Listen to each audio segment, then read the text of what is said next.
Hi നമസ്കാരം കൂട്ടുകാരെ, താളന്തവരയുടെ പുതിയൊരു എപ്പിസോഡിലേക്ക് ഏവർക്കും സ്വാഗതം. ഇന്ന് ഞാൻ സ്വതവേ കറിയെല്ലാം ഉണ്ടാക്കുന്നത് നമ്മളെ വളപ്പിൽ തന്നെ ഇല്ല സാധനങ്ങളും കൊണ്ടാണ് ഏകദേശ കറികൾ ഉണ്ടാക്കൽ. അപ്പോൾ അങ്ങനെ ഇന്നും ഞാൻ ഉണ്ടാക്കുന്ന കറി എന്താണെന്ന് വെച്ച് കഴിഞ്ഞാൽ നമുക്കൊരു കൊല പൊളിഞ്ഞു കൊണ്ടിട്ടുണ്ടായിന്. അപ്പോൾ അതിനെ കൊണ്ടുവന്നിട്ട് അത് വെച്ചൊരു ഉപ്പേരി ഉണ്ടാക്കുന്നതാണ്. അപ്പോൾ നമുക്ക് ആ ഉപ്പേരി എങ്ങനെ ഉണ്ടാക്കുന്നത് കണ്ടു നോക്കിയാലോ. നിങ്ങളെല്ലാം കായ്ക്കറി ഉണ്ടാക്കുന്നുണ്ടാവും, പക്ഷെ ഓരോ നാട്ടിലും ഓരോരു വ്യത്യസ്ത രൂപത്തിലല്ലേ കറി ഉണ്ടാക്കുന്നത്.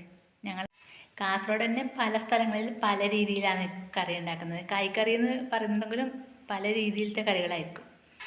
അപ്പം ഞാനുള്ള ഈ സ്ഥലത്തും നമ്മുടെ ഈ ഇട്ടാവട്ടങ്ങളിലും ഉണ്ടാക്കുന്ന കറി ഇങ്ങനെയാണ്.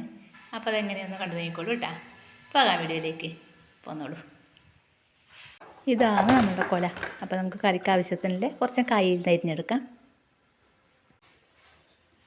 നമ്മളെ കായ് അങ്ങനെ മുറിച്ച് കഴുകിയെടുത്ത് വന്നിട്ടുണ്ട്. നമുക്ക് ഇതിലേക്ക് ലേശം ഉപ്പിട്ട് കൊടുക്കാം. കുറച്ച് മഞ്ഞൾപ്പൊടി കൂടി ചേർക്കണം. നമുക്ക് മഞ്ഞൾപ്പൊടിയും മുളക് പൊടിയും ചേർക്കണം. ഇപ്പോൾ കുറച്ച് മഞ്ഞൾപ്പൊടി ചേർക്കാം, കുറച്ച് മുളക് പൊടിയും കൂടി ചേർക്കാം. പിന്നെ വേവാൻ ആവശ്യത്തിനുള്ള വെള്ളവും കൂടി ചേർത്ത് കൊടുക്കാം.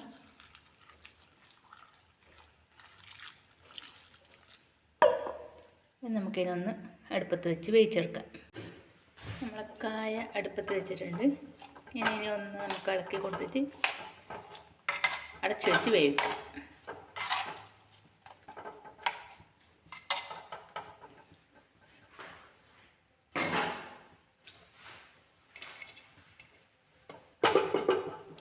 വെന്ത് വരട്ടെ.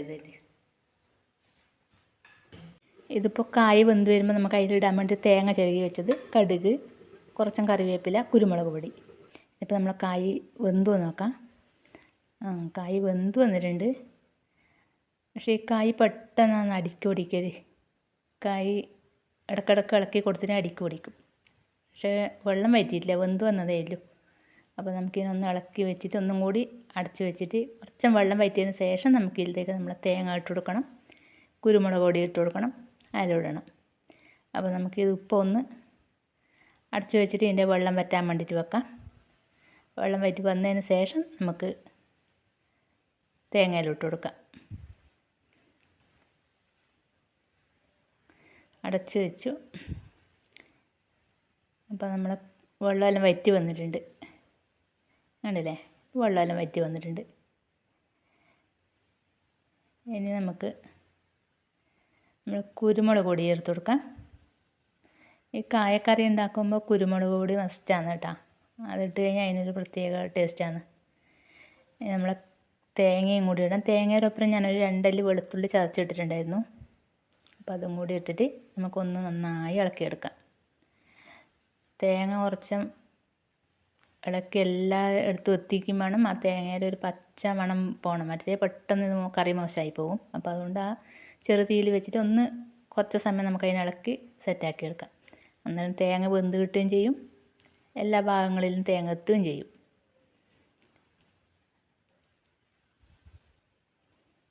അപ്പോൾ അങ്ങനെ എല്ലാ ഭാഗത്തേക്കും തേങ്ങ എത്തി ഏകദേശം തേങ്ങ വെന്തിട്ടുമുണ്ട്. അപ്പോൾ നമുക്ക് ഇനിയിപ്പോൾ അതിന് താളിച്ചിടാം.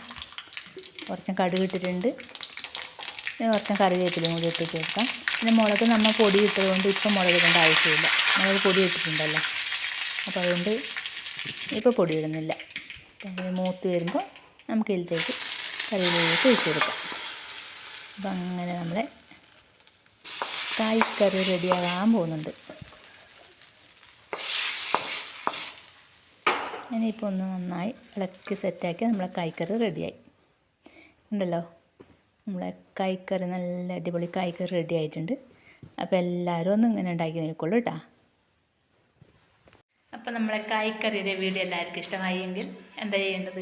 ഒന്ന് ലൈക്ക് ചെയ്യാനും ഒന്ന് സബ്സ്ക്രൈബ് ചെയ്യാത്ത ആൾക്കാരാണെങ്കിൽ ഒന്ന് സബ്സ്ക്രൈബ് ചെയ്യാനും മറക്കല്ലേ. അടുത്തൊരു വീഡിയോയുമായി കാണും വരെ എല്ലാവർക്കും ബൈ ബൈ.